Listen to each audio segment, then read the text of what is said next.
Hello, Dr. Richard. Thank you for coming all the way to India, especially Bengaluru, where the innovative spirit of India is flapping its wings. How do you like it in India? I'm enjoying it very much so far. Everyone's been very kind and very welcoming. Already had some very interesting conversations about the future of work in India and where leadership might be going. Oh, that's very nice to know. So you're an accomplished research superstar in the domain of exploring and addressing gaps in popular and academic thoughts about leadership, management, and organization. What are some widely prevalent organizational myths that you have encountered? So the biggest myth I encounter is the idea that people fit an organisation and that you can measure people's fit through personality. So personality and culture are very different domains. Okay. Culture is a domain that's studied by anthropologists. Correct. Personality is a domain that's studied by psychologists. So how do you look at people's inner selves and say, well, all these people have the same inner selves and that makes a culture? That doesn't make any sense.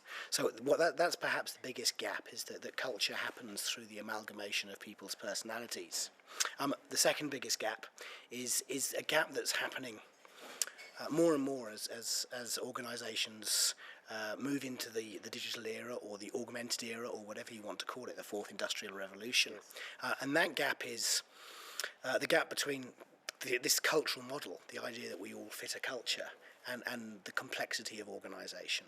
There's a big gap between how we think about organisations now as a culture, or the culture paradigm, and how we need to think about organisations in the future, complexity and the complexity paradigm.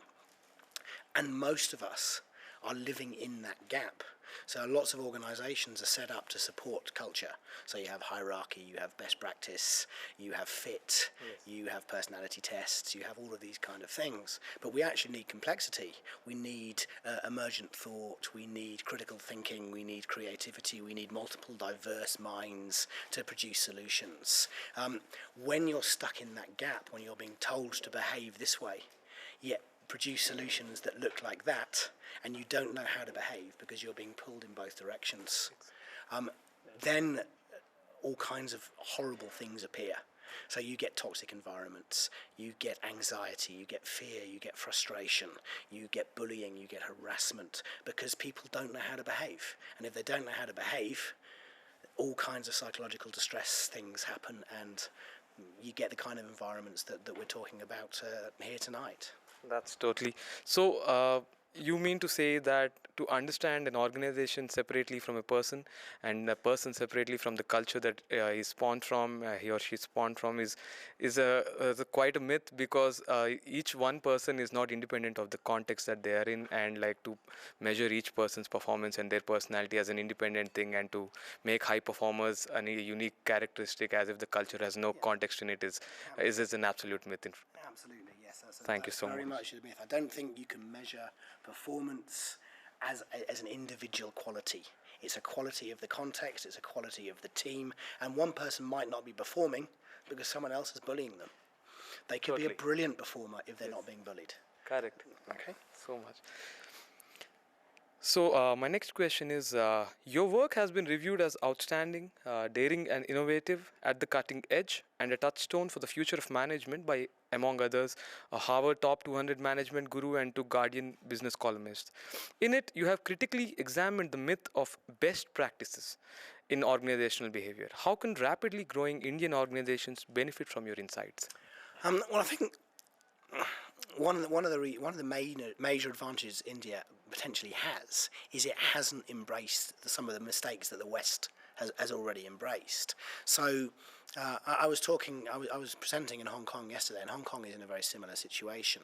And there was one group there where they'd never developed an organisational intranet where it had all these cultural rules, and they switched into a gamification. They went from not having anything to a gamification module, which started engaging people without all of that legacy problem. Yes. So I think India has an option to sort of jump away and say, we don't have to do what the West is doing. We can develop something that we want to do ourselves. And that means it's going to be something contextually emergent for India. Yes. Now, it would be very arrogant for me to say I know what that looks like. There are, but India is full of vibrant, multicultural people with very, very different ideas that can actually be brought into an organisation and tapped into in a significant way. So on the flight over here, I got to see for the first time Three Idiots. Okay. It's a wonderful film, but that's the kind of thing we're talking about. So the hero of Three Idiots is a gardener's son pretending to be somebody else who comes into a hierarchical, old, traditional institution and brings new ideas. Yes. And changes people's lives by bringing new ideas. Yes. So he looks at the best practice and he says, well, that doesn't help us innovate, that doesn't help us create, that doesn't help us do the kind of things we need to do to move India forward. What we actually have to do is start thinking in a different way. So seeing that on the flight, you're already having that conversation. Correct. It's just a matter of taking that conversation into the organisational domain. Correct. So managers and leaders begin to get it. Now, how do I think you do that? Now, I don't think that's Indian contextual. I think that's contextual to everywhere. Okay. And I think that's to create a psychologically safe environment. So what I mean by psychologically safe environment, when Google they ran a 2-year project called Project Aristotle on what is a perfect team. Correct. So they developed 5 different points. Mm-hmm. And out of those 5 different points, 4 of them, you can go to any MBA in the world and learn. Okay, so you need to understand the purpose of your work, you need to be a good communicator, you need to understand your role, you need to be conscientious. Okay, they're pretty basic things. Yes. The 5th one is psychological safety. Okay, wow. You need to be able to speak your mind. You need to be able to speak your mind to power in an impersonal way. Mm-hmm. So when you say something that's critical, the powerful person in the room goes, well, you're not attacking me, you're actually creating a conversation that we need to have. Correct. And now if you do that, if you then have everybody in the team having different candid opinions, you then have a collective wisdom. Yes. And a collective wisdom, 10 brains is better than 1. Okay, so if you have 10 brains all operating at maximum capacity, you're then going to get some brilliant solutions. It's just a matter of setting the environment comes first, though. If you don't have that psychologically safe environment, people aren't going to offer the candid ideas, they're not going to be critical, they're not going to be creative, and then you're just going to go back into the trap that a lot of the West is stuck in. So the cascading effect of providing a psychologically unsafe environment will make everyone shrink into their own shells, and therefore the total possibility of the organization really reaching a height that is... Amy Edmondson, who is the the guru of psychological safety, she says there are 4 things that people do in a psychologically safe environment. They don't want to appear ignorant, so they don't ask questions. They don't want to appear incompetent, so they don't admit mistakes. They don't want to appear intrusive, so they don't offer ideas. They don't want to appear negative, so they don't question the status quo. So if you can see, if those 4 things are constantly going on because people are afraid of losing their job or not getting promoted, all kinds of errors can happen and little errors can quickly become huge errors and significantly impact what's going on in the organization. That's a great answer. I'm really, really glad we had this question. So the next question I have for you is, toxicity at the workplace takes many forms across cultures and countries. Indian workplaces are inherently multicultural with no clear paradigm to understand concepts like power distance index, mitigated speech, etc., because they come from all languages, and in all of the Indian languages there are different power distance indices and the mitigated speech forms are very different. What can Indian organizations do to enable a dynamic multicultural workforce that they have with minimal risk of toxic behavior, which is a symptom of many of these factors that we are discussing? So again, I think we're going back to psychological safety here. So you want to avoid the idea that we've got this one culture, that a monoculture that everybody fits into, because you can't do that in such a vibrant multicultural society. And it's a great thing to have subcultures. You just have to accept that it's a strength. It's not a strength. It's not a weakness. So if you look at 40 years of research on culture, none of them no organisation has ever successfully developed a single monoculture without having significant performance problems. So actually subcultural interpretations are important and should be encouraged. You don't want them to be so crazy that there's 10,000 different ways of perceiving the organisation, but you want there to be a number of different interpretations that can feed into each other. So that's level 1. Level 2 is the pure psychologically safety thing again. And then we're looking at sort of what we're calling 3 C's at the moment. People need to be courageous, the environment needs to be civil, and people need to be candid. So by being courageous, you don't want to be this heroic narrative where you're the hero of your own story. Now, we all have to be the hero of our own story, or we slip into depression. Yeah. Because if we tell stories where we say, well, I'm a villain and I'm terrible and I'm useless, well, we can't actually be a stable human being. But we are all frail, we are all fallible, we are all foolish, we all make mistakes, and we have to internalize that as part of us and recognize that our brilliance comes alongside foolish mistakes. All right. If you don't have the foolish mistakes, you can't have the brilliance. So you must have the courage to make a mistake, to say something stupid, to be laughed at in order to come out first. So the 9 times you're laughed at, the 10th time you have the incredible idea. So it's easy to stop that happening if people aren't being civil to each other. Okay? So if you have a foolish idea, that's why civility is so important. So civility is different from culture. In culture is a sort of internalized thing, and it's something that happens subconsciously or unconsciously. You don't think about your behavior. Correct. Civility is a negotiated agreement about how to behave. Okay? So we've got a list of ways to behave. You know, if I'm working with you and we have an agreement that we actually should care about each other's family and our home life, and if you're having a really tough time at home, we can go and have a cup of coffee and talk about it, and I'll support you and you'll support me. That's a civil agreement. A civil agreement is someone has an idea, we sit and listen to him explain it rather than interrupting. So there's all kinds of different ways and that can be contextual to the organisation. What does civility look like in your organisation? The final one then is again candor. Yeah. Okay, we need to be able to speak up. We need to be able to put our head above the parapet. We need to be able to share ideas. We need to be able to be creative without being laughed at. We need to be able to criticise the status quo without risking our jobs. And we need to turn that candid behaviour into major discussions about how we actually do the work. Oh, that's very insightful. So courage, civility, and candor. Yes. Those are the 3 C's that are going to make a big difference. Yes. And it's my next question to you is, what makes a great leader great? Is the stereotypical over-enthusiastic, ultra-efficient personality always successful as a leader? And then there is this much-touted MBTI profiles and personality studies that organizations are increasingly using. I mean, to add to the previous point you said, if we're going just after the Western methodologies and we just want to, take the best practices from top organizations there and expect that to work straightforward here. Firstly, we are not really sure if it's working there, but if you bring it here, then it's doubly unsure whether it'll work or not. So, what is a great leader, going to do to make the whole environment around him great? So I teach leadership at MBA level. So, and actually, I inherited a textbook when I was teaching this course from the previous lecturer, and I went through it, and I didn't have time. I had 2 different courses. One textbook I had time to change. The other one I had to use. So I ended up using the leadership one that I inherited. I've never gone through a textbook that's maybe quite as angry as that textbook in terms of what they're teaching about leadership. So it's just 3 things about what is a natural, and again in inverted commas, a natural leader. So in the 1800s, Sir William Carlyle, who was a British academic, British aristocrat, he suggested that a natural leader had all the qualities that a British aristocrat tended to have. Well, that's hard. That's what a surprise that is. That the kind of qualities he had are leadership qualities, and he's in a leadership position. So it's a circular argument. Yeah. In the 1930s in the States, they had a similar sort of stuff about the extroversion, this ultra enthusiastic extrovert, because Americans are extrovert. They're the most extrovert people in the world. Yes. And American economy was booming, and the leaders of the organization tended to be very extrovert. So and they normalized it from there. So again, circular. So the extroverts were leading. So it's a circular. Now Silicon Valley is becoming the thing. They're much more introverted and geeky. So we're having more and more stuff about introverted leaders. So Susan Cain's quiet and about the rise of the introverted leader.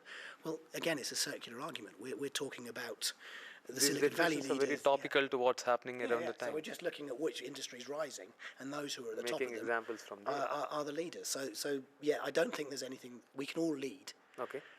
There's no specific set of There's traits. nothing that inherently disqualifies anyone from being a leader, you mean to say? Yeah. Absolutely. So the Myers-Briggs question. No, it can't be used to predict leadership.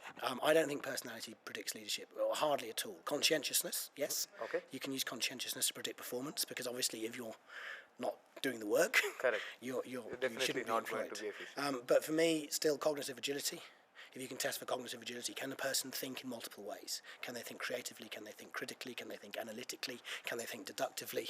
Can they think synthetically?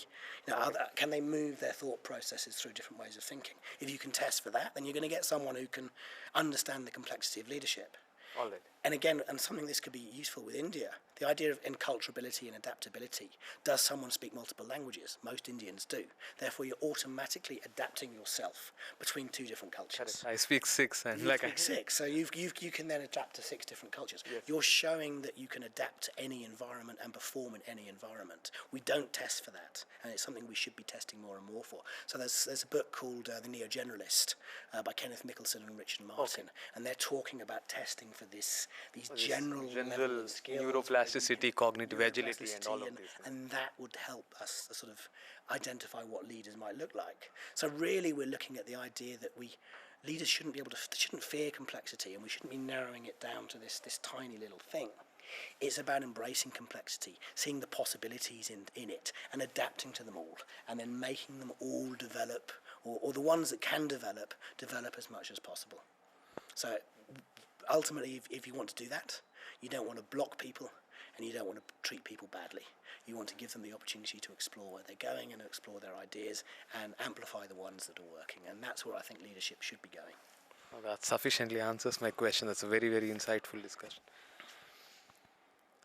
So now finally my last question is, a lot of rapidly growing organizations in India do not have the bandwidth at the leadership level to custom design an organizational learning plan for their employees' development. I'm often posed this question by HR heads in organizations when I go and try and understand their problems as a consultant. They ask me, can I take another organization's learning and development plan and implement it as is for mine? Their key insight there is people are people everywhere, and like if something's working for people in an organization, it should work straight away in my organization. So what advice do you have for such leaders who are building new age learning plans for their employees? It's a tough one, and I have to refer to my notes here because I've got some stats, but I can't remember them off the top of my head. It's a tough one because it's not particularly contextual to India. It's that leadership development and learning and development in the learning and development space. Jeffrey Pfeiffer of Stanford describes it the best. He calls it leadership BS. Okay. And he says, look, basically, what's being taught in leadership versus what's happening in leadership are just miles apart. So you get taught all of this stuff and it doesn't help you at all.